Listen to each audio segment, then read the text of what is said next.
Ma'am, gaano na po ba kayo katagal na fan po ni Ma'am Nora Honor? Simula po nung nanalo siya sa tawag ng hangalan.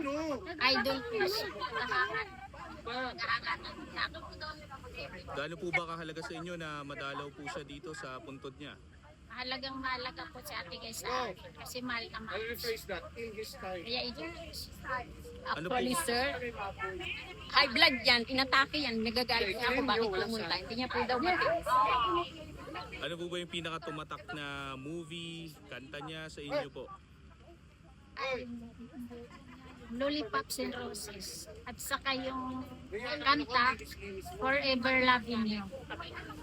Ma'am, nasabi ni ate na high blood po kayo ngayon, na pinapagalitan po kayo. Bakit hindi po kayo nagpapigil? Eh kasi po malungkot ako pag di ko siya napuntahan ngayon araw na to.